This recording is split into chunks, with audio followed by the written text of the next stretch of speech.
السلام علیکم dear listeners, I hope you all are well. میں نے ایک ہفتے سے ویڈیو کوئی اپلوڈ نہیں کی تھی کیونکہ میں ناردرن گئی ہوئی تھی، تو اب میں آ گئی واپس۔ So let start. آج باب نمبر 16 پڑھنا ہے، اور اس سے پہلے آپ میری جو باقی ویڈیوز ہیں ان سب کو لائک کر دیں، کمنٹ کر دیں اینڈ اپنی فرینڈس کے ساتھ شیئر کر دیں، اور میرے چینل کو سبسکرائب کر دیں، بیل آئیکن بھی پریس کر دیں۔ تو چلیں بسم اللہ الرحمن الرحیم۔ باب 16، میرا مرض مستعمر۔ میں نے ایک سمر کیمپ اٹینڈ کیا تھا۔ اس چھڑی جیسی لڑکی ٹوائلا اسٹیشنری بری کے ساتھ، وہ بہترین ایتھلیٹ تھی۔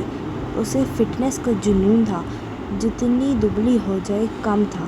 1 پاؤنڈ یہاں سے 1 پاؤنڈ وہاں سے، ہرنی کی طرح بھاگتی تھی، مگر پھر وہ چلنے کے قابل بھی نہ رہی۔ تب میں نے جانا کہ وہ اینوریکسک یعنی نفسیاتی بیمار تھی۔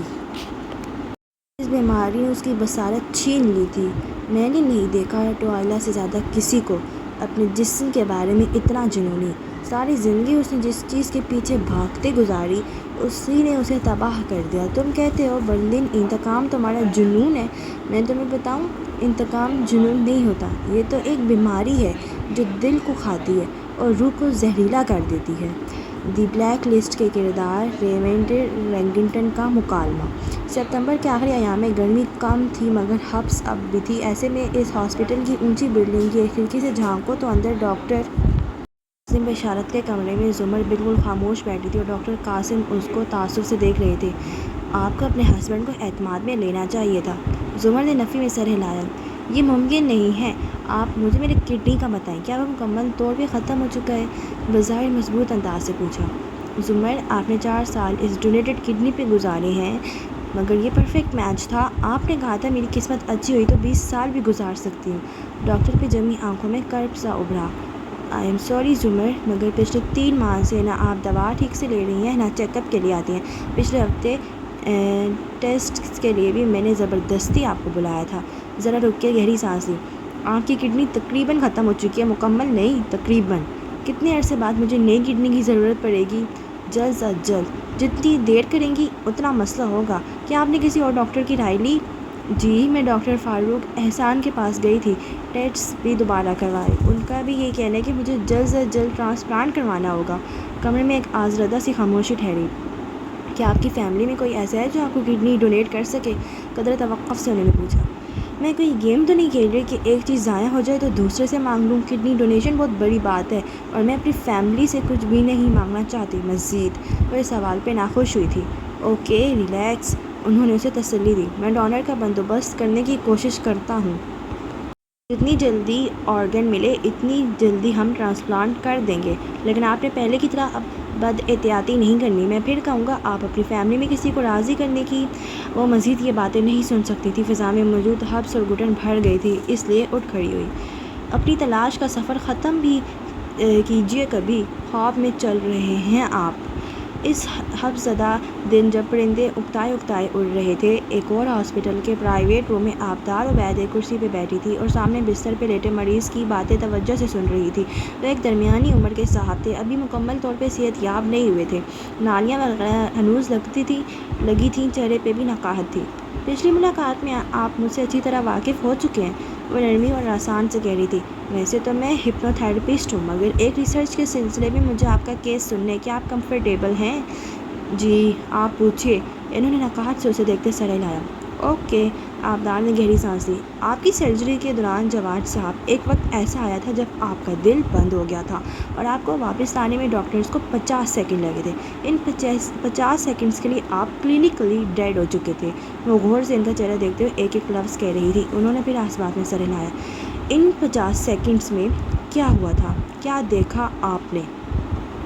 جواد صاحب کے چہرے پہ تکلیف ابھری، ذرا سے شانے جھکائے۔ آپ یقین نہیں کریں گی۔ ٹرائی می، وہ مسکرائی۔ انہوں نے گہری سانس لی، آنکھیں بند کر کے یاد کیا۔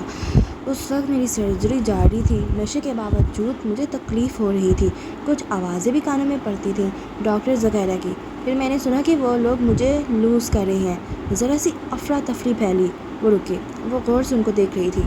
پھر جیسے اچانک سے میری ساری تکلیف ختم ہو گئی، میں نے خود کو بہت ہلکا محسوس کیا۔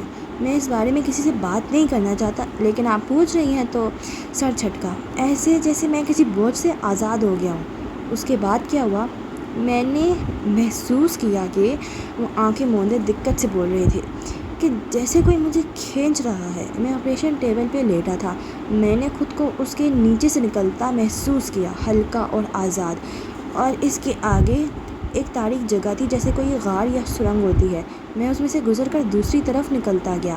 آبدار نے نوٹ بک پہ کچھ لکھتے ہوئے پوچھا، پھر اس غار نما تاریکی سے نکل کر میں نے دیکھا کہ میں اسی آپریشن تھیٹر میں ہوں، مگر اوپر فضا میں تیر رہا ہوں۔ آپ یقین نہیں کریں گی، مگر میں نے اوپر سے دیکھا کہ نیچے ٹیبل پہ میرا جسم لیٹا ہے اور ڈاکٹرز مجھے مسلسل ریوائیو کرنے کی کوشش کر رہے ہیں۔ اس دفعہ آبدار نے کاغذ کو دیکھے بنا چند الفاظ گھسیٹے۔ اس کے بعد کیا ہوا؟ اس کے بعد انہوں نے یاد کیا، میں نے اوپر فضا میں دیکھا اپنے والد کو اور ایک بچی کو جو میرے بچپن میں اسکول میں کرنٹ لگنے سے مر گئی تھی، اور بھی چند فوت ہوئے رشتہ داروں کو۔ وہ مجھے دیکھ رہے تھے، لیکن میرے اور ان کے درمیان ایک سرحد تھی، مادی سرحد نہیں، نہ ہی کوئی لکیر۔ وہ ایک ایسی اندیکھی باؤنڈری تھی جسے میں لفظوں میں بیان نہیں کر سکتا۔ میں اس طرف تھا اور وہ لوگ دوسری طرف۔ وہ مجھے مسلسل واپس جانے کا کہہ رہے تھے، اور میں نہ آگے جا سکتا تھا نہ پیچھے مڑ سکتا تھا۔ کیا آپ نے وہاں کسی اور کو دیکھا؟ کتنے ہی لمحے وہ کچھ نہ بولے، پھر اسی طرح بند آنکھوں سے اسباب میں سر ہلایا۔ روشنی، وہ روشنی تھی، مگر ٹیوب لائٹ یا سورج یا چاند کے جیسے روشنی نہیں، وہ مختلف قسم کی تھی۔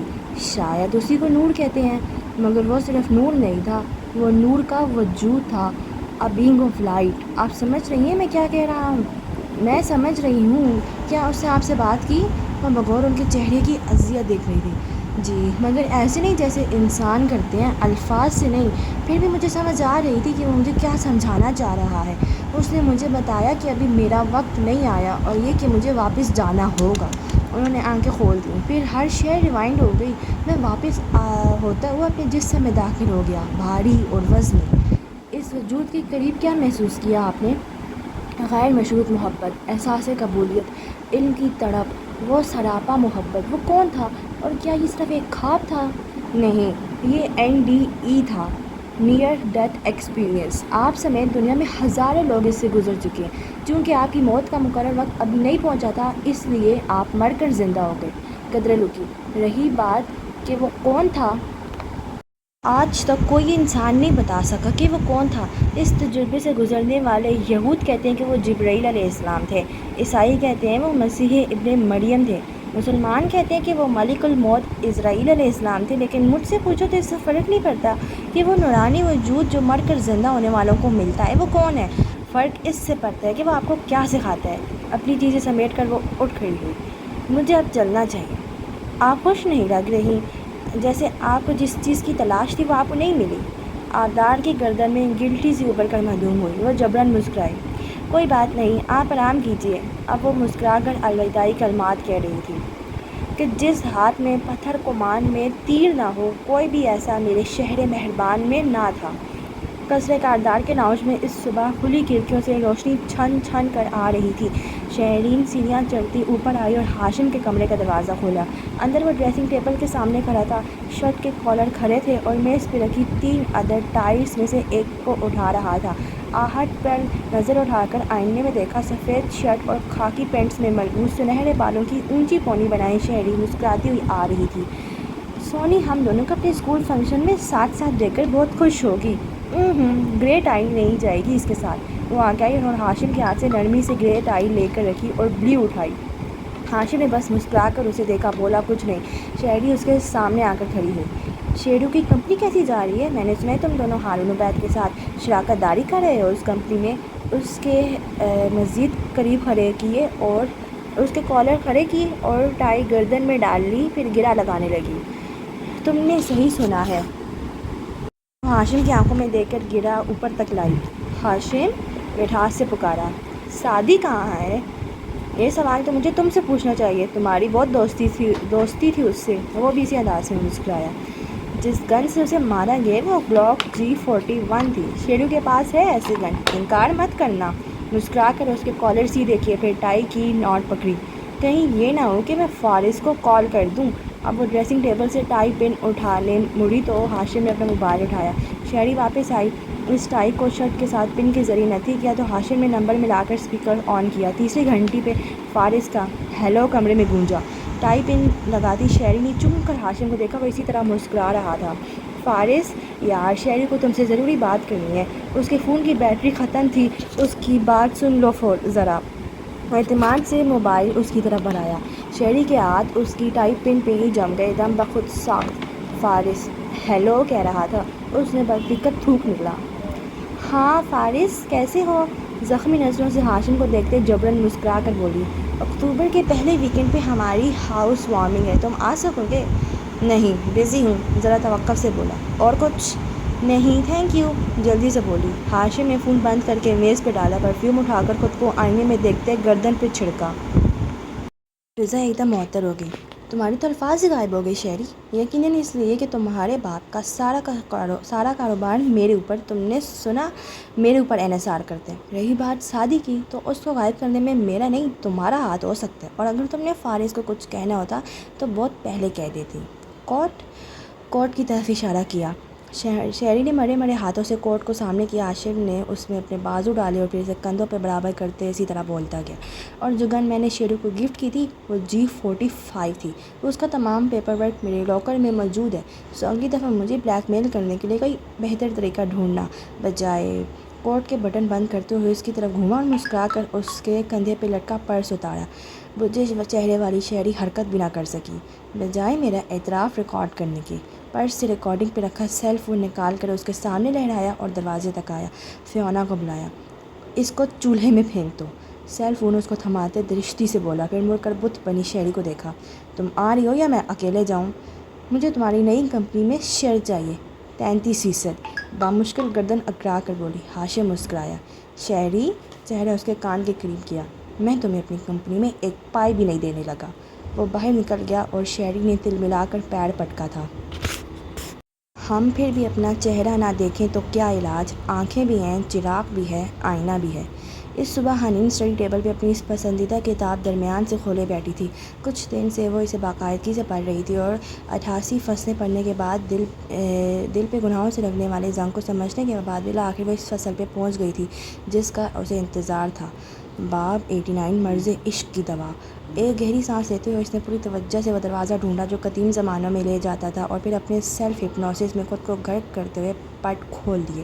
دوسری جانب ایک روشن دوپہر واضح ہوئی، چلچلاتی ہوئی دھوپ ایک چراغاں پہ بکھری تھی، سبزہ ہر سو سبزہ، اور اس زمردی گھاس پہ سفید پھولے سے بھیڑ جا بجا گھاس چرتے دکھائی دے رہے تھے۔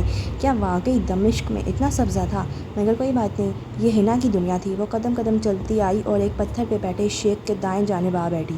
جھکے کندھوں کے ساتھ اس نے محض اتنا کہا، میں آ گئی ہوں، مجھے بتائیے کیا ہے میرا علاج؟ شیخ اپنے سفید سرمئی لباس میں بیٹھے تھے، نگاہیں دور چرتے بھیڑوں پہ تھیں۔ ہلکا سا بولے، تیری محبت نے مجھے وہاں لا کھڑا کیا ہے جہاں تو ہے، اب یہاں سے مجھے نہ کوئی پیچھے ہٹا سکتا ہے نہ آگے بڑھا سکتا ہے۔ درست، میں بھی ایسے ہی نقطے پہ کھڑی ہوں۔ وہ بھی سامنے دیکھنے لگی۔ میرا دل جل رہا ہے، میں بے چین ہوں۔ کیا اس قاتل جادو کے اتار کا کوئی منتر ہے؟ میرے دل پہ یہ مرض مستمر، یعنی پرانا مسلسل چلے آنے والا مرض اپنی جگہ بنا چکا ہے اور میں اپنا دل کھو چکی ہوں۔ کیا میں پھر سے اپنے دل کی مالک بن سکتی ہوں؟ وہ گناہ گار ہے، قاتل ہے، پھر بھی میں اسے نفرت نہیں کر پا رہی۔ مرضی محبت کو سب سے پہلے یہ بات سمجھ لینا چاہیے لڑکی کہ کسی شخص کے قبضے سے اپنا دل چھڑانے کے لیے اس کو بھولنا یا اس سے نفرت کرنا ضروری نہیں۔ بھولے بغیر موو آن کیسے کیا جائے پھر؟ اس کا علاج کر کے۔ انسان کو چاہیے کہ اس مرض کو یا تو پیدا نہ ہونے دے، لیکن اگر پیدا ہو چکا ہے تو اس کے علاج کے 2 طریقے ہیں۔ آج میں تمہیں پہلا طریقہ سمجھاتا ہوں۔ اور کیا گارنٹی ہے کہ میں یہ کروں گی تو میرا دل مجھے واپس مل جائے گا؟ یہ تمہارے اوپر منحصر ہے کہ تم کتنے اچھے سے دوا لیتی ہو۔ اس کا دل پھر سے شک و شبہات کا شکار ہونے لگا۔ 700 سال پرانے شیخ کو کیا معلوم موبائل، انٹرنیٹ، آئل کارٹیلز، پاکستان کے مرڈر ٹرائلز اور ان سارے مسئلوں کا جو اسے درپیش تھا، مگر پھر بھی اس نے سننا چاہا۔ شیخ کا پہلا دور، غض بصر، مطلب اسے عربی بھول بھال گئی تھی۔ اپنی نگاہ کو پست رکھو، نگاہ کی حفاظت کرو، اس کو نہ دیکھو جس کی وجہ سے دل کھویا ہے۔ حنین نے حیرت سے ان کو دیکھا جن کی نگاہیں سامنے تھیں۔ بھیڑ چراغاں میں چل رہے تھے، ہوا چل رہی تھی، مگر حنا کا دماغ الجھ گیا۔ نگاہیں پست کرنے سے کیا ہوگا؟ 10 فائدے ہیں، سنو گی؟ شیخ نے مسکرا کر چہرہ اس کی طرف موڑا۔ حنا نے بات میں سر ہلایا۔ پہلا، یہ اللہ کا حکم ہے اور جو بھی انسان فلاح پاتا ہے وہ حکم الہی مان کر ہی فلاح پاتا ہے، اور جو ناکام ہوتا ہے وہ حکم نہ ماننے کی وجہ سے ناکام ہوتا ہے۔ حنین مزید توجہ سے سننے لگی۔ دوسرا فائدہ، اس کی نظر جو زہر آلود تیر تمہارے دل تک پہنچا کر تمہارا دل ہلاک کرتی ہے، آنکھ کی حفاظت سے وہ تیر تمہارے دل تک نہیں پہنچے گا۔ وہ انگلیوں پہ گنوا رہے تھے۔ سوئم، نظر کی حفاظت سے دل میں پوری توجہ سے اللہ کے لیے محبت پیدا ہوتی ہے، ورنہ جن لوگوں کی نگاہ آزاد اور آوارہ رہتی ہے ان کا دل منتشر رہتا ہے۔ آزاد نگاہی بندے اور اللہ کے درمیان حائل ہو جاتی ہے۔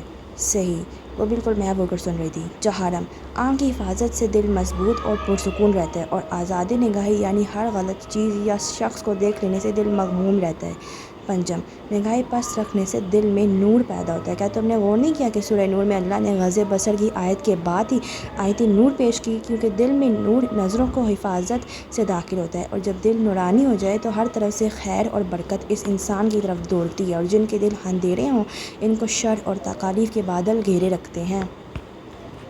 چراغا اور اس کے اجلے اجلے بھیڑ ہر چیز حنین کے ذہن سے محو ہو چکی تھی، اور وہ مکمل یکسوئی سے سن رہی تھی۔ بوڑھا استاد کہہ رہا تھا، ششم، تم اللہ کا اصول جانتی ہو، اس کے لیے جو چھوڑو گے وہ اس سے بہتر عطا کرے گا۔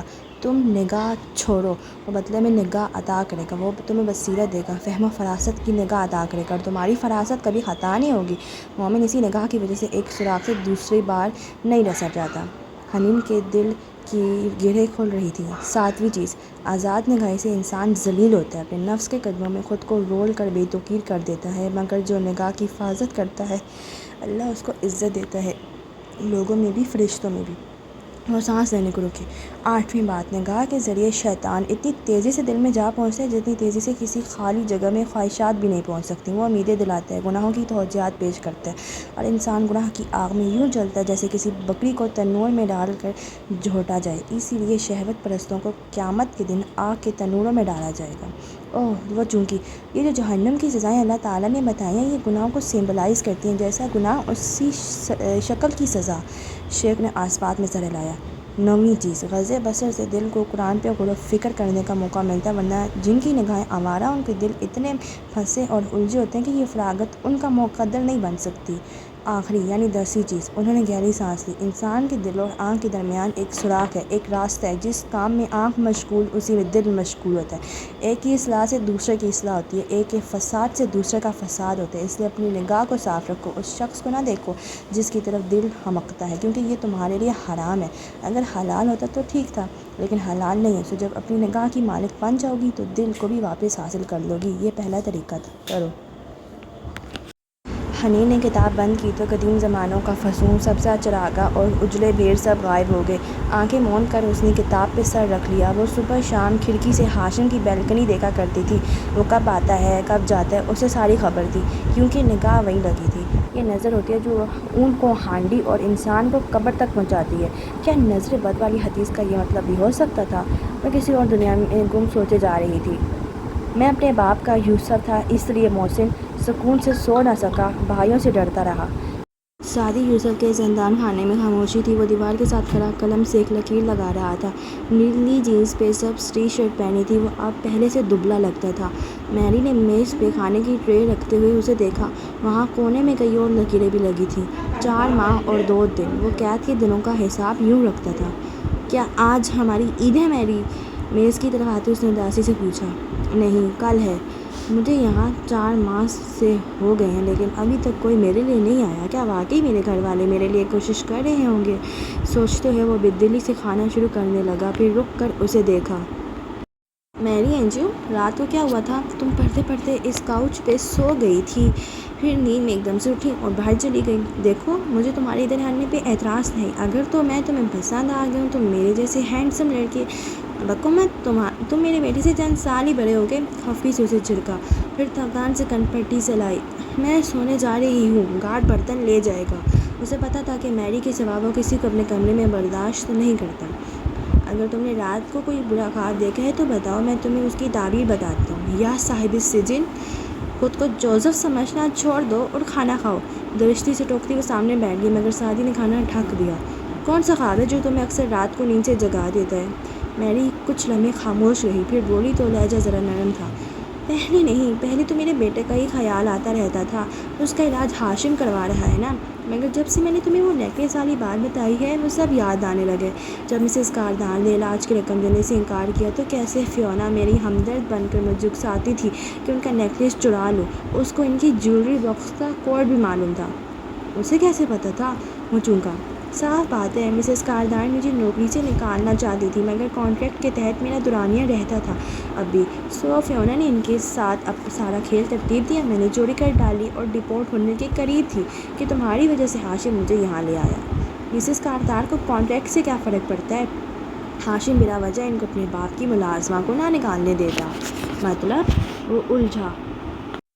ان میاں بیوی کے تعلقات کبھی اچھے نہیں رہے۔ اورنگزیب کاردان مجھ سے جواہرات پہ نظر رکھواتے تھے، وہ اس لیے مجھ سے بدظن رہتی تھی، حالانکہ ان کی پسند کی شادی تھی۔ جواہرات نے اپنے ایک بے حد چاہنے والے کو ٹھکرا کر اورنگزیب سے شادی کی اور اورنگزیب کی پہلی شادی بھی توڑوائی، اس سے اورنگزیب کی کوئی اولاد نہیں تھی۔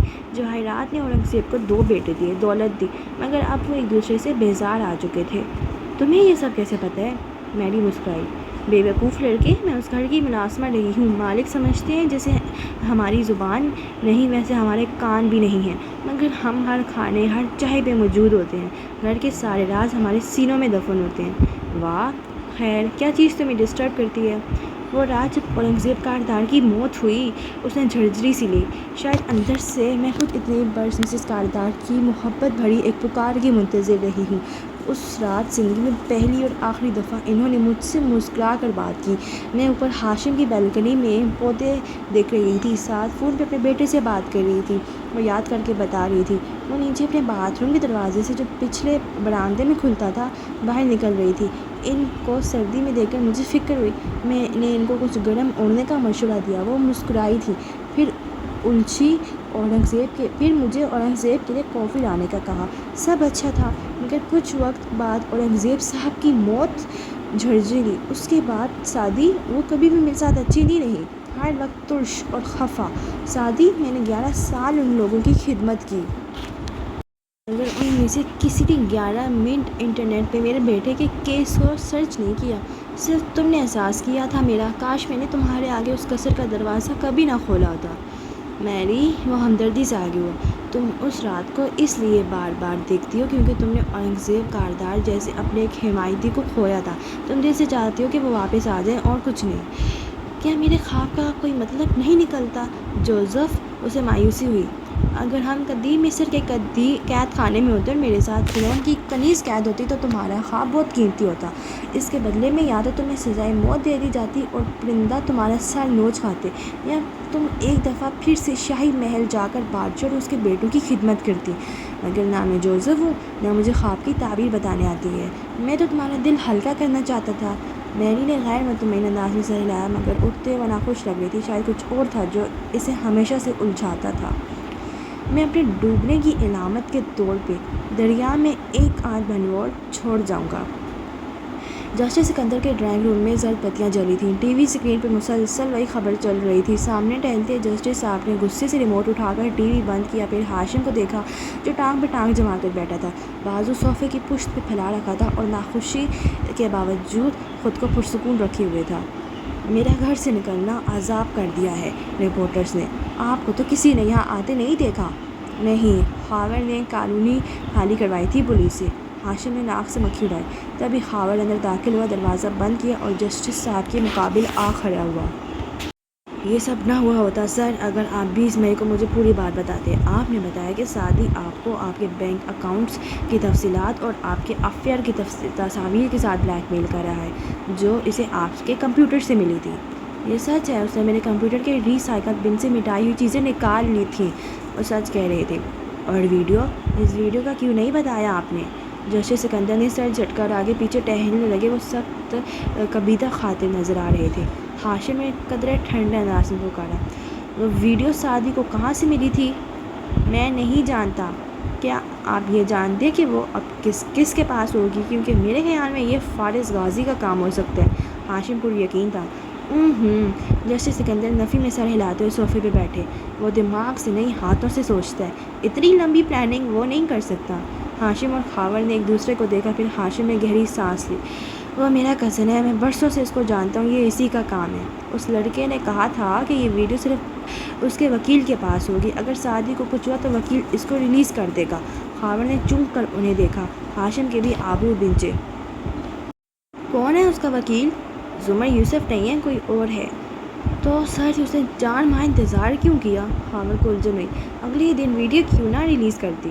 وہ گالی میرے ہائی کورٹ جج بننے کا انتظار کر رہا ہوگا۔ میں کوئی عام جج نہیں ہوں، میرا بھائی سیکریٹری ہے، سیاسی خاندان ہے میرا، اور اب اس گالی کی وجہ سے مجھے استعفیٰ دینا پڑ رہا ہے۔ مجھے نہیں پتا ہاشم، لیکن لڑکا تمہارے پاس ہے۔ اسے پوچھو کہ ویڈیو کس نے ریلیز کی، اسے پوچھو، ورنہ اگر میں ڈوبا تو یاد رکھنا تم سب کو لے ڈوبوں گا۔ وہ غصے سے انگلی اٹھا کر کہہ رہے تھے۔ ہاشم نے ہاتھ اٹھا کر دھیرج کا اشارہ کیا۔ آرام سے یور آنر، ہارون عبید اور ہاشم کاردار جیسے دوستوں کی موجودگی میں آپ کو کچھ نہیں ہوگا۔ مگر واپس کار میں بیٹھتے اس نے خاور سے کہا تھا، سعدی سے اس وکیل کے بارے میں پوچھنا ہوگا۔ آپ کو نہیں سر، مجھے پوچھنا ہوگا، خاور سختی سے بولا۔ تو ہاشم نے گہری نظر اس پہ ڈالی۔ جو بھی پوچھنا منہ زبانی پوچھنا، اسے کسی قسم کا ٹارچر مت دینا۔ خاور اس بات سے شدید کوفت کا شکار ہوا، مگر خاموش رہا۔ اسے فارس سے زیادہ وکیل پہ شبہ تھا۔ میں جب بھی عالم حیرت میں آئینہ دیکھوں، ہزاروں نیزوں پہ اپنا ہی سر نظر آئے۔ انیکسی پہ دم توڑتے ستمبر کی وہ رات قدرے حبس آلود اتر رہی تھی۔ نیچے تہہ خانے میں زمر چند کاغذات کھول کھول کر دیکھ رہی تھی، اور فارس ادھر ادھر ٹہلتے ہوئے فون پہ بات کر رہا تھا۔ حنین انگلی سے میز پہ لکیریں بنا رہی تھی۔ خلجی صاحب نے بھی لا علمی ظاہر کی ہے، کسی کو نہیں معلوم کہ سعدی کا وکیل کون تھا۔ فارس نے فون رکھا تو زمر نے چہرہ اٹھا کر اسے دیکھا۔ بلیک پینٹ پہ گرے شرٹ پہنے وہ چھوٹے کٹے بالوں پہ ہاتھ پھیرتے ہوئے الجھا ہوا لگ رہا تھا۔ ہو سکتا ہے فارس سعدی نے جھوٹ بولا، اس کا کوئی وکیل نہ ہو۔ نہیں، اس نے کسی کو تو بتایا ہوگا۔ وہ مطمئن نہیں تھا، حالانکہ بھائی کو یہ سب ہمیں بتانا چاہیے تھا۔ حنین نے صرف سوچا، مگر شاید اس کا ذمہ دار سعدی نہیں، وہ اور زمر تھی۔ ویڈیو کی فورینسک جلد آ جائے گی، جج مستعفی ہو جائے گا، مگر وہ کبھی گرفتار نہیں ہوگا۔ ویڈیو جعلی اور OCP کی موت طبی قرار دے دی جائے گی۔ کچھ دن بعد میڈیا نیا ایشو پکڑ لے گا اور وہ سب اس کو بھول جائیں گے۔ Welcome to Pakistan. ابھی تک سوائے پولیس کے کوئی کھل کر جج کی حمایت میں سامنے نہیں آیا۔ دیکھتے ہیں۔ ان دونوں کی باتوں سے حنین کو بوریت ہونے لگی تو اوپر چلی آئی۔ کل عید تھی، اس دفعہ حنین نے نئے کپڑے نہیں لیے تھے۔ امی سعدی کے لیے بھی نئے کپڑے نہیں لائی تھی، پتہ نہیں کیوں۔ وہ کچن کی گول میز پہ آ بیٹھی۔ لاؤنج میں ٹی وی چل رہا تھا اور بڑے ابا قریب بیٹھے کوئی کتاب پڑھ رہے تھے۔ ندرت اس کے ساتھ آ بیٹھی۔ شبنم باجی کے ہاتھ سے کارڈ آ گیا۔ اکتوبر کے پہلے ہفتے میں ان کے بیٹے کی شادی ہے، سوچ رہی ہوں ولیمہ بھگتا آؤں ذکیہ خالہ اور سارہ کے ساتھ۔ امی، آپ کا جانا ضروری ہے کیا؟ وہ سوچ میں ڈوبی بولی۔ بڑے ابا نے چون کر کتاب سے چہرہ اٹھا کر اسے دیکھا۔ اے لو، ضروری کیوں نہیں، خاندان کا معاملہ ہے، پھر کچھ لینا دینا بھی پڑتا ہے۔ اف امی، پوری بات تو سنیں۔ وہ جھلائی۔ آپ کا بھی شائستہ خالہ سے وہی رشتہ ہے نا جو فارس ماموں کا ہے؟ ہاں تو ماموں سے کہیں نا کہ وہ چلے جائیں۔ ابا اسے دیکھتے زیر لب مسکرائے، مگر ندرت نہیں سمجھی تھی۔ اس کو کیوں تنگ کروں حنین؟ وہ بیچارہ پہلے ہی کام میں مصروف رہتا ہے، اس کے پاس کہاں وقت ہوتا ہے؟ یہی تو میں کہہ رہی ہوں امی، ان کے پاس وقت نہیں ہوتا، کیونکہ وہ پچھلے 4 ماہ سے سعدی بھائی کو ڈھونڈ رہی ہیں۔ امی، وہ لوگ اپنی شادی کے بعد ایک دفعہ بھی باہر کھانا کھانے نہیں گئے، کبھی ساتھ گھومنے نہیں گئے۔ سعدی بھائی کے ساتھ یہ سب انہوں نے نہیں کیا، پھر ہم کیوں سارا بوجھ ان دونوں پہ ڈال دیں اور ان کو کوئی اسپیس ہی نہ دیں؟ ندرت چونک کر اسے دیکھنے لگی۔ مجھے تو خیال ہی نہیں آیا، مگر مجھے تو آ گیا نا۔ اب سنیں، پرجوش سی رازداری سے کہنے لگی، آپ کہہ دیں ماموں سے کہ آپ کے گھٹنوں میں درد ہے اور آپ نہیں جا سکتے، سو وہ چلے جائیں۔ آگے سے وہ کہیں گے، اچھا میں حنین اور سیم کو ساتھ لے جاتا ہوں، آپ کہنا کوئی ضرورت نہیں، اپنی بیوی کو لے کر جاؤ۔ وہ کچھ نہیں کہیں گے، بلکہ صرف زمر پپو کو دیکھیں گے۔ وہ خود ہی کہہ دیں گی کہ میرا تو کورٹ میں فلاں کام ہے، آپ کہنا ہفتے کی شام کون سا کورٹ ہوتا ہے، پھر 2-3 جذباتی ڈائلاگ بولنا کہ میرا شادی ہوتا تو وہی چلا جاتا، ساتھ آنکھوں میں آنسو بھی لے آنا، جیسے دادی کے سامنے ایکٹنگ کرتی تھی ویسے ہی، بس پھر دونوں مان جائیں گے۔ چٹکی میں مسئلہ ہی حل کر دیا حنین نے۔ ندرت کا بس جوتے پہ ہاتھ جاتے جاتے رہ گیا۔ بڑے ابا مسکرا کر کتاب پڑھنے لگے۔ تھوڑی دیر بعد کھانے کی میز سے گر سا بیٹھے تھے اور خاموشی سے کھانا کھایا جا رہا تھا۔ تبھی ندرت نے بات چھیڑی، فارس، شبنم باجی کے بیٹے کا ولیمہ ہے اگلے ہفتے، تمہارا الگ کارڈ بھیجا ہے۔ اس نے لقمہ لیتے ہوئے میں سر ہلا دیا۔ میرے گھٹنوں میں بہت درد ہے آج کل، ایسا کرو تم چلے جاؤ، صرف چند گھنٹے کی تو بات ہے۔ فارس نے رک کر انہیں دیکھا۔ بڑے ابا مسکرا کر چہرہ جھکائے ہوئے تھے۔ میں نہ کہتی، مگر جانا ضروری ہے، اچھا نہیں لگتا۔ اچھا، فارس کی نظر حنین کی طرف اٹھی۔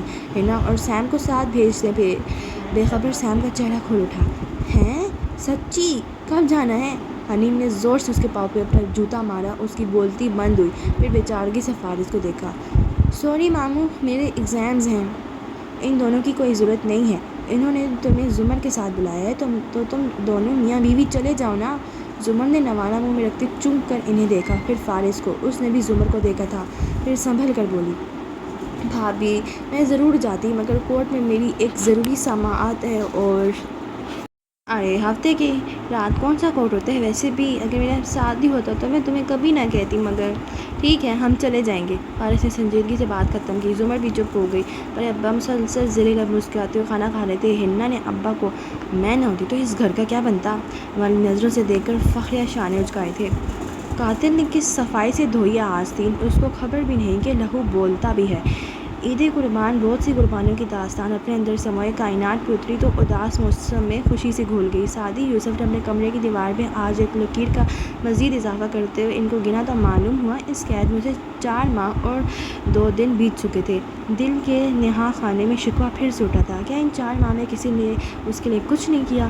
مگر پھر سر جھٹک دیا اور باتھ روم میں آیا، کموڈ کے اوپری ٹینک کا ڈھکن کھولا، اندر کلنگ فلم جو سینڈوچ کے اوپر سے وہ اتار کر سنبھال لیتا تھا، اس میں لپٹی چند چیزیں رکھی تھیں جو اس نے گزرے دنوں میں جمع کی تھی۔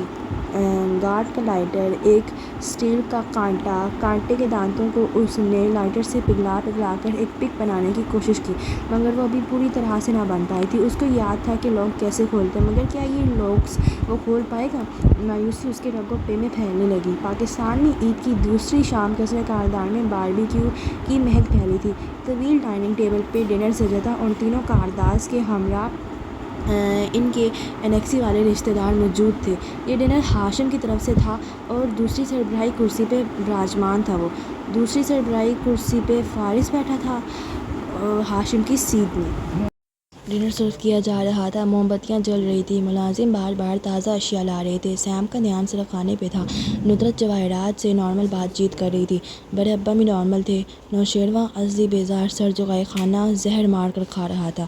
فارس اپنی کرسی پہ بیٹھا بے نیاز مگر اکتایا ہوا لگ رہا تھا۔ وہ سب نارمل تھے سوائے 2 لوگوں کے، ندرت کے دائیں بائیں بیٹھی زمر اور حنین۔ زمر تنے نکوش اور سنجیدہ چہرے کے ساتھ بیٹھی تھی، گود میں رکھی دوسری مٹھی بار بار بھینچ رہی تھی، لیکن حتی الامکان کوشش تھی کہ آنکھوں میں وہ غصہ نظر نہ آئے جو اندر ابل رہا تھا۔ ذہن میں وہ سارے ماہ و سال چل رہے تھے جب وہ ہاشم کے ساتھ اٹھتی بیٹھتی رہی، کیسے جواہرات اسے ہسپتال میں دیکھنے آئی تھی اور وہ کبھی نہ جان سکی کہ یہ لوگ اف زمر یہ ابھی مت سوچو۔ حنین بالکل چہرہ جھکائے آہستہ آہستہ کھا رہی تھی، وہ غصے میں نہیں تھی، وہ تکلیف میں تھی۔ ہاشم نے اسے ایک دفعہ بھی مخاطب نہیں کیا تھا، اس کا دل جل رہا تھا لیکن اداکاری جاری تھی۔ کتنے سکون سے فون پہ سعدی کے سامنے اس امتحانی مرکز والے وکیل کو کال کر کے کہہ رہا تھا کہ وہ حنین کا کیس کھلوا سکتے ہیں۔ حنین اس کے لیے کیا تھی؟ ایک بیوقوف لڑکی؟ کاش وہ اس سے نفرت کر سکے مگر نفرت بھی نہیں ہو پاتی تھی۔ مگر یہ تو طے تھا کہ وہ اس کو دیکھے گی نہیں، نگاہ کی مالک بنے گی تو دل کی مالک بنے گی۔ جسٹس سکندر کے ساتھ بہت برا مزاح کیا گیا ہے، یہ کس کی حرکت ہو سکتی ہے زمر؟ ہاشم نے جتنے سکون سے مخاطب کیا، زمر نے اتنے اطمینان سے چہرہ اٹھایا۔ فارس بالکل آرام سے کھاتے ہوئے ان دونوں کو دیکھتا رہا۔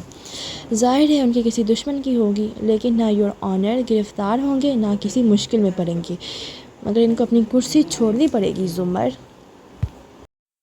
تو کیا ہوا؟ وکالت شروع کر دیں گے، الیکشن لڑیں گے، بار چلائیں گے، ایک قتل ہی کیا ہے نا؟ اس نے شانے اچکائے۔ اف جواہرات نے نزاکت سے جھرجھری لی، کوئی انسان اتنی صفائی سے کیسے کسی کی جان لے سکتے ہیں؟ پتہ نہیں اس کو رات کو نیند کیسے آتی ہوگی؟ بہت ہی حیرت اور افسوس سے تبصرہ کیا۔ زمر نے گود میں رکھی مٹھی مزید زور سے بھینچ لی، ایک کاٹ دار نظر صرف جواہرات پہ ڈالی مگر خاموش رہی۔ پھپھو کس نے کیا ہوگا ان کے ساتھ ایسا؟ سامنے بیٹھے سیم نے پوچھا تو زمر نے اس کی آنکھوں میں دیکھا، وہ 14ویں سالگرہ کے بعد سے بڑا بڑا لگنے لگا تھا، قد بھی نکال رہا تھا، آواز بھی بھاری ہو رہی تھی۔ یہ تو جج صاحب کو ہی معلوم ہوگا کہ ان کا کون دشمن ہے، مجھ سے پوچھو تو یہ گناہ ہے جو انسان کا تعاقب کرتے ہیں۔ اب دیکھو، زمر لاپرواہی سے بولی، ہمارے سعدی کو کسی نے گولیوں سے بھون کر رکھ دیا، ہم نہ سعدی کو ڈھونڈ سکے نہ ان لوگوں کو، لیکن اس کا مطلب یہ نہیں کہ وہ چین سے رہیں گے، کوئی بھی قتل کر کے بچ نہیں سکتا، اس جرم کا گلٹ ہی انسان کی جان کو آ جاتا ہے۔ نوشیروان کا پلیٹ میں چلتا کانٹا سست ہو گیا، جھکے چہرے پہ ایک دم اکتاہٹ اور اذیت نمودار ہوئی۔ ہاشم نے البتہ سر ہلا کر شربت کا گھونٹ بھرتے کہا، بالکل ایسا ہی ہے، ڈونٹ وری سیم، ساتھ ہی مل جائے گا۔ مسکرا کر نرمی سے تسلی دی۔ حنین نے ضبط سے آنکھیں مینچ لیں، پھر گہری سانس لے کر دوبارہ سے کھانے لگی۔ وہ نارمل نہیں تھی، وہ نارمل رہی بھی نہیں تھی۔ زمر، کیا آپ نے جسٹس صاحب کی خیریت پتہ کی؟ ہو سکتا ہے ان کو آپ کی کسی کی مدد کی ضرورت ہو۔ ہاشم نے اسے پھر سے مخاطب کیا۔ فارس نے گلاس لبوں سے لگاتے ہاشم کی آنکھوں پہ نظریں جمائیں۔ تمہیں اس جس کی اتنی فکر کیوں ہے ہاشم؟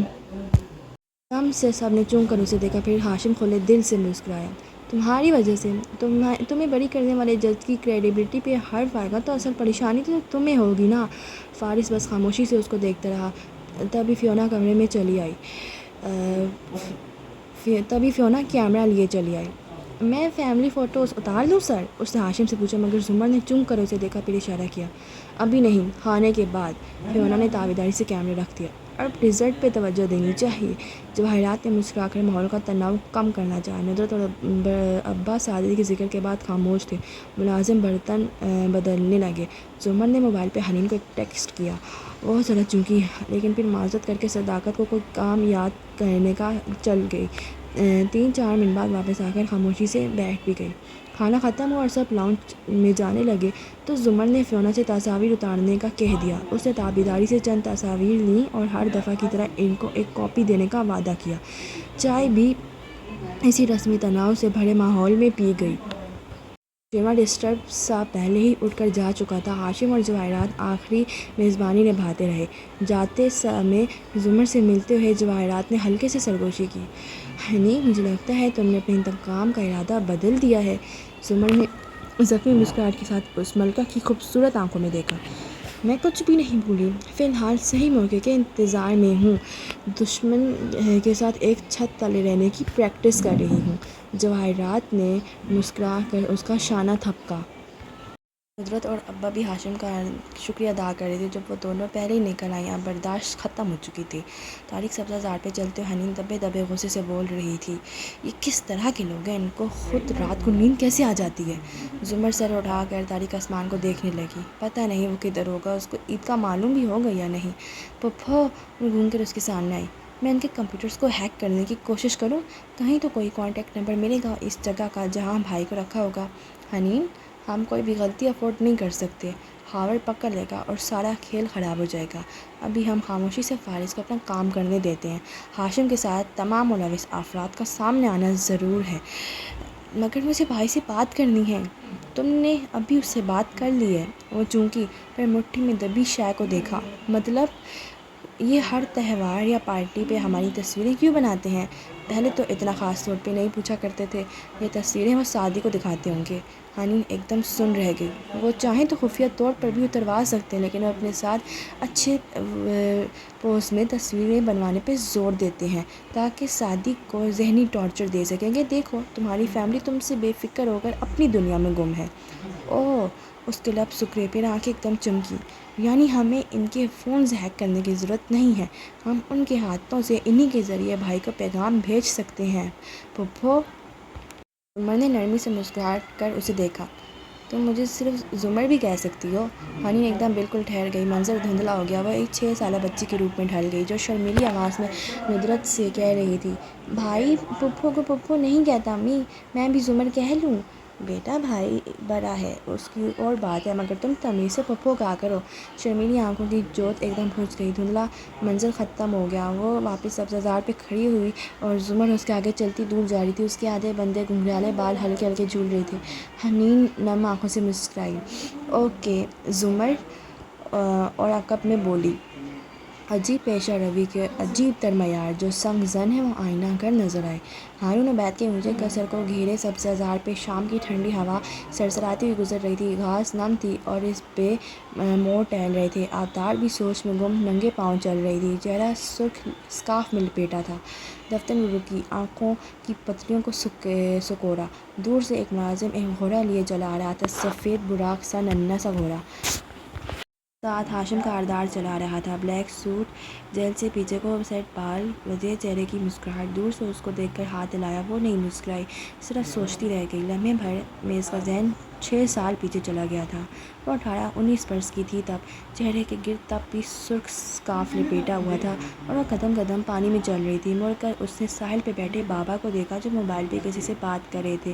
بہرے ان کی ڈنر ٹیبل سیٹ کر رہے تھے۔ وہ سوٹ میں ملبوس افراد اور ایک عورت جسے وہ جواہرات کاردار کے نام سے پہچانتی تھی ٹیبل پہ بابا سے مل رہی ہیں۔ وہ نظر انداز کیے جانے کا دکھ لیے چلتی رہی۔ پانی اس کے گھٹنوں کے برابر پہنچ گیا۔ وہ چلتی رہی۔ پھر اس نے پیچھے سے آوازیں سنی مگر وہ نہیں رکی۔ لبوں پہ شرارتی مسکراہٹ درائی۔ ستانے کا شوق۔ وہ چلتی رہی۔ پانی کمر تک تھا جب اس کا پاؤں رپٹا۔ وہ اوندھے منہ گری۔ پانی، سرمئی پانی، اندر سے سب نیلا سیاہ، ہر جگہ پانی۔ بامشکل چہرہ باہر نکالا۔ دھندلا سا نظر آیا کہ گارڈ اس طرف بھاگے آ رہے تھے۔ اس نے ایک شخص کو دیکھا، بابا کا مہمان۔ وہ کوٹ اتار کر پڑے پھینکتا پانی میں کودا تھا۔ پھر ہر سو پانی تھا۔ اگلے مناظر فلیشز کی طرح آبی کی آنکھوں میں چمکے تھے۔ وہ اسے نکال کر لایا تھا۔ وہ خود بھی بھیگ چکا تھا مگر جب آبی کی آنکھ کھلی تو اس نے خود پہ جھکے شخص کو دیکھا تو اسے معلوم تھا کہ اس شخص کی پشت پہ سفید شرٹ پہ ایک ننھی سیپی چپکی تھی۔ اس کے لبوں سے پہلے الفاظ یہی نکلے تھے، گریم ریپر، موت کا فرشتہ۔ وہ گیلے چہرے کے ساتھ ہلکا سا ہنسا۔ گریم ریپر اتنے قیمتی سوٹ نہیں پہنتے۔ اس نے بابا اور دوسرے چہرے بھی خود پہ جھکے دیکھے مگر وہ اس ایک شخص کو ملک الموت نہیں کہہ رہی تھی۔ پھر بھی گزرے ماہ و سال میں وہ جب بھی آتا، اسے جب بھی ملاقات ہوتی، وہ اسے گریم ریپر ہی کہتی تھی۔ یہ نام اس ایک شخص کے ساتھ نتھی ہو چکا تھا۔ کوئی عجیب سا موت کا احساس بھی اس کے ساتھ نتھی ہو گیا تھا اور آج بھی وہ اس کی سالگرہ نہیں بھولا تھا۔ مسکراتے ہوئے قریب آیا۔ Happy birth day rate. آبی مسکرائی۔ گھوڑے کے سفید نرم بالوں کو چھوا۔ اعلیٰ نسل کا قیمتی گھوڑا۔ Thank you grim reaper. کیسے ہو تم؟ وہ اس سے ہمیشہ بہت تکلف سے ملتی تھی۔ اس کی کالز کا جواب دینا بھول جاتی، سالوں فون نہ کرتی مگر پھر بھی وہ اسے تم کہہ کر پکارتی تھی۔ میں اچھا ہوں۔ پسند آیا؟ گھوڑے کی طرف اشارہ کیا۔ آبی نے مسکرا کر سر ہلایا۔ بہت زیادہ۔ چند لمحے خاموشی میں کٹے۔ ہاشم نے اپنی احتیاط پسندی سے سر کو خم دیا۔ میں تمہارے بابا کے پاس جا رہا ہوں۔ میں بھی آتی ہوں۔ وہ مڑتے مڑتے رکا، ذرا چونکا۔ آبی اس طرح کبھی اس کے ساتھ نہیں بیٹھا کرتی تھی۔ اس کے پاس ہاشم سے کرنے کے لیے کوئی بات نہیں ہوتی تھی۔ اگر وہ اس کی برتھ ڈے یاد رکھتا تو وہ اس کی بیماری میں ضرور حال احوال پوچھنے آتی تھی۔ احسان کا بدلہ احسان، اور کچھ نہیں۔ ہاشم کاردار کے لیے یہ رشتہ ایک ایسا کانچ تھا جس کو وہ اپنے سانس کی دھند سے بھی میلا نہیں کرنا چاہتا تھا مگر آج کچھ مختلف تھا۔ وہ اندر ہارون کی اسٹڈی میں آ کر بیٹھا تو خاور ہارون کو سعدی کے بارے میں اپ ڈیٹ کر رہا تھا۔ ہاشم خاموشی سے سنتا رہا۔ دفتر دروازہ کھٹکا۔ خاور خاموش ہو گیا۔ آبدار نرمی سے مسکراتی اندر آئی اور ایک کرسی کھینچ کر بیٹھ گئی۔ میز کے پیچھے کنٹرول چیئر پہ بیٹھے ہارون، قریب کھڑا خاور اور سامنے بیٹھے ہاشم سب اسے دیکھ رہے تھے اور وہ معصومیت سے مسکرائی۔ ابھی تک ننگے پیر تھی۔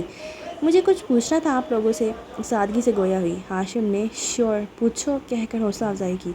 آپ لوگوں نے اسے کہاں رکھا تھا؟ کسے؟ ہارون کو تعجب ہوا۔ وہ لڑکا جو مسنگ ہے۔ باری باری سب کے چہرے دیکھے۔ خاور صرف چونکا لیکن ہارون مطمئن نظر آئے اور ہاشم پرسکون۔ کون سا لڑکا آبدار؟ ہاشم ناسمجھی سے بولا۔ ہاشم، اس نے آگے ہو کر پر امید نظروں سے اسے دیکھا۔ مجھے پتہ ہے آپ لوگوں نے اسے کہیں رکھا ہوا ہے، آپ کو اس سے اہم معلومات چاہیے ہیں مگر یہ غلط ہے ہاشم۔ بابا، ابھی تمہیں کوئی غلط فہمی ہوئی ہے بیٹا، ہم نے کسی کو نہیں رکھا ہوا۔ اور ہم کیوں کسی کو رکھیں گے ڈیڈ؟ وہ تعجب سے مسکرایا جیسے اس کی کم علمی پہ تاثر ہوا۔ بس مجھے آپ لوگوں کی باتوں سے شک ہو رہا تھا۔ پلیز اگر ایسا ہے تو اس کی فیملی کے پاس بھیج دیں پلیز، وہ لوگ کتنے پریشان ہوں گے۔ ہاشم پوری یقین سے اس نے آنکھوں میں دیکھتے ہوئے سمجھانے والے انداز سے بولا۔ کیا تم ہمیں ایسا سمجھتے ہو کہ ہم یوں کسی کو اس کی فیملی سے الگ کر کے رکھیں گے؟ آبی کہتے سالوں میں تو مجھے نہیں سمجھ سکی، کیا تم اپنے باپ پہ بھی شک کر رہی ہو؟ آبی کے چہرے پہ طنز بربر نظر آیا۔ آئی ایم سوری، میرا یہ مطلب نہیں تھا مگر مجھے لگتا ہے وہ آپ لوگوں کے ہی پاس ہے۔ میں اس کے ماموں سے بھی ملی تھی، وہ کہہ رہا تھا کہ وہ لڑکا ایسے ہی نہیں کھویا بلکہ یہ کسی کرمنل کا کام ہے جس نے اسے گولیاں مار کر اغوا کر لیا۔ وہ اتنا ڈیسنٹ آدمی جھوٹ تو نہیں بول رہا تھا نا؟ ہاشم کے اندر ایک دم غصہ ابلا تھا۔ اور وہ خود کیا ہے؟ وہ قتل کر کے جیل میں جانے والا، اس کی باتیں سن کر تم ہم پہ ہی شک کر رہی ہو؟ آنکھیں کھولو آبدار، فارغ غازی خود ایک خطرناک مجرم ہے، غصے سے وہ بولا تھا۔ آبدار اداسی سے مسکرائی، پھر آگے ہوئی ہاشم کی آنکھوں میں دیکھا۔ ہاشم کاردار، پاکستان میں اس وقت 1,500 سے زیادہ لوگ مسنگ ہیں، میں نے تو کسی کا نام نہیں لیا۔ پھر تمہیں کیسے پتا کہ میں فارغ غازی کے بھانجے کی بات کر رہی ہوں؟